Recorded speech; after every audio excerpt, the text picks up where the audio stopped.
नमस्कार दोस्तों, मैं हूं सुरजीत श्यामला। आप देख रहे हैं वर्कर वॉइस डॉट इन।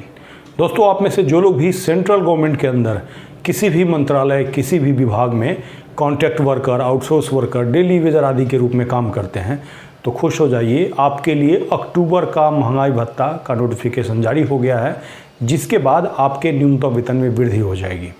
कितनी वृद्धि होगी, किन किन लोगों को कितना लाभ मिलेगा, इन सारी बातों को जानेंगे। न केवल इन बातों को जानेंगे, बल्कि जो नोटिफिकेशन का कॉपी है वो भी मैं आपको दूंगा, ताकि आप अपने एम्प्लॉयर को दिखा करके बढ़ी हुई सैलरी का लाभ ले सके। और साथ ही अगर आपके एम्प्लॉयर के द्वारा, नियोक्ता के द्वारा, कंपनी के द्वारा आपका बढ़ा हुआ सैलरी नहीं दिया जाता है, तो इसके लिए आपको क्या करना है, इन सारी बातों की जानकारी के लिए हमारे इस पूरे वीडियो को ध्यान से देखिएगा।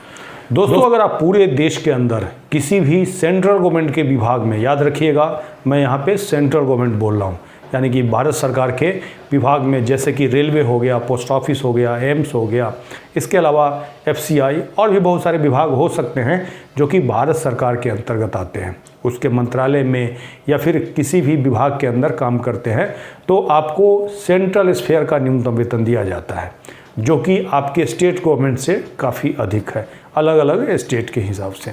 ऐसे में जो सेंट्रल स्फेयर का न्यूनतम वेतन आपको दिया जाता है, वो A, B और C कैटेगरी करके पूरे देश को बांटा हुआ है। अलग अलग जो शहर है उसके हिसाब से, अलग अलग कैटेगरी के हिसाब से आपको न्यूनतम वेतन मिलता है।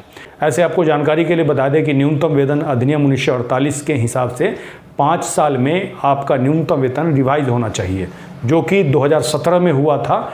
और मैंने खुद दिल्ली हाई कोर्ट के अंदर जनहित याचिका लगाया था और समान काम समान वेतन का मांग पूरे देश के कॉन्ट्रैक्ट वर्कर के लिए किया था, तब जा कर के हुआ था। उसका देखिएगा तो लगभग 5 साल पूरा होने को है, लेकिन अभी तक न्यूनतम वेतन रिवीजन का कोई भी नोटिफिकेशन न तो जारी किया गया है और न ही कोई मीटिंग की कोई सूचना हमारे पास आई है। लोग बार बार पूछते रहते हैं, लेकिन आज जो मैं जानकारी लेकर के आया हूँ आपके महंगाई भत्ते का नोटिफिकेशन का, जो कि साल में 2 बार, एक बार 1 अप्रैल से आपका बढ़ता है और दूसरा 1 अक्टूबर से बढ़ता है। तो यही 1 अक्टूबर 2023 वाला नोटिफिकेशन जारी हो गया है, जो कि 26 सितंबर 2023 को चीफ लेबर कमिश्नर सेंट्रल नई दिल्ली के द्वारा जारी किया गया है। बिना समय गवाए आइए जानते हैं कि अलग अलग कैटेगरी के अंदर आप काम करते हैं तो आपका न्यूनतम वेतन 1 अक्टूबर 2023 से कितना होगा।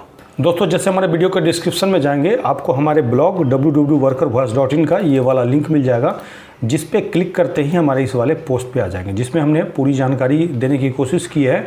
और नोटिफिकेशन के अंदर से ही हमने आपको कम से कम कितना मिलना चाहिए 1 अक्टूबर 2023 से, उसका अलग अलग कैटेगरी का एक टेबल बनाया है, जिसको आप ऐसे समझ सकते हैं। अगर आप अनस्किल्ड में हैं तो ये वाला जो है पर डे के हिसाब से आपको अगर सैलरी दिया जाता है, तो इस वाले टेबल में आकर के देखेंगे ए एरिया के अंदर काम करते हैं तो 751 रुपया कम से कम, और बी एरिया में 628 रुपया और सी एरिया में 504 रुपया। इससे कम आपको नहीं मिल सकता है। सेमी स्किल में या अनस्किल्ड सुपरवाइजरी में आते हैं तो ए एरिया में 832 रुपया, बी में 709, सी में 589। उसके बाद स्किल या क्लर्कियल में है तो एक दिन का जो होगा आपका ए एरिया में 915, बी एरिया में 832 और सी एरिया में 709। इसी प्रकार हाईली स्किल में है तो ए एरिया में 992, बी एरिया में 915 और सी एरिया में 832 रुपया। इससे कम आपका नहीं हो सकता है। अगर आपको मंथली बेसिस पे सैलरी दिया जाता है तो आपको इस फिगर को 26 से, यानी कि एक दिन का जो सैलरी है उसको 26 से गुना करेंगे तो आपका इस प्रकार से होगा। अनस्किल्ड में आते हैं तो एरिया में 19,526 रुपया, बी एरिया में 16,328 रुपया और सी एरिया में 13,104 रुपया। इसी प्रकार सेमी स्किल और अनस्किल सुपरवाइजरी में आते हैं तो एरिया में 21,632 रुपया कम से कम, बी एरिया में 18,434, सी एरिया में 15,334। स्किल्ड या क्लर्कियल में है तो आपका एरिया में 23,790, बी एरिया में 21,632 और सी एरिया में 18,434। इसी प्रकार हाईली स्किल्ड के अंदर आते हैं तो एरिया में 25,792, बी एरिया में 23,990 और सी एरिया में 21,632 रुपया। इससे कम आपको नहीं मिलना चाहिए। अगर आप इसका नोटिफिकेशन डाउनलोड करना चाहते हैं तो पोस्ट के लास्ट में यहाँ पे क्लिक करेंगे और क्लिक करते ही आपके सिस्टम पे जो नोटिफिकेशन का कॉपी है वो दिखेगा, लेकिन ध्यान रहे यहाँ पे लॉगिन आपका अकाउंट होना चाहिए गूगल का। तो यहाँ पे क्लिक करके आप इसको डाउनलोड कर सकते हैं। तो दोस्तों जो दर मैंने आपको बताया है पूरे देश के अंदर सेंट्रल गवर्नमेंट के कॉन्ट्रैक्ट कर्मचारी, डेली वेजर, आउटसोर्स वर्कर के ऊपर लागू होगा।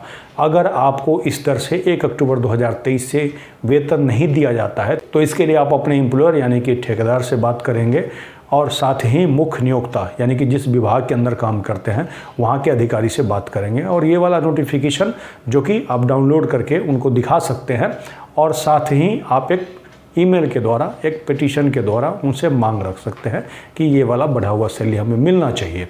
अगर आपके मांग पे या पिटीशन पे कार्रवाई नहीं की जाती है तो ऐसी स्थिति में आप रीजनल लेबर कमिश्नर सेंट्रल, याद रखिएगा सेंट्रल का अलग ऑफिस होता है, तो उनके ऑफिस के अंदर कंप्लेन लगा सकते हैं और जिसमें 10 गुने हर जाने की मांग कर सकते हैं। दोस्तों ये जानकारी आपको कैसी लगी नीचे कमेंट्स करके जरूर बताएंगे। अगर आप हमें फेसबुक पे देख रहे हैं तो पेज को लाइक करेंगे, यूट्यूब पे देख रहे हैं तो चैनल को सब्सक्राइब करके जुड़ जाएंगे ताकि आपको इस तरह की और भी बहुत सारी जानकारी मिलते रहे। इसके साथ ही विदा लेता हूँ, जल्द ही एक नई जानकारी के साथ मिलते हैं। धन्यवाद।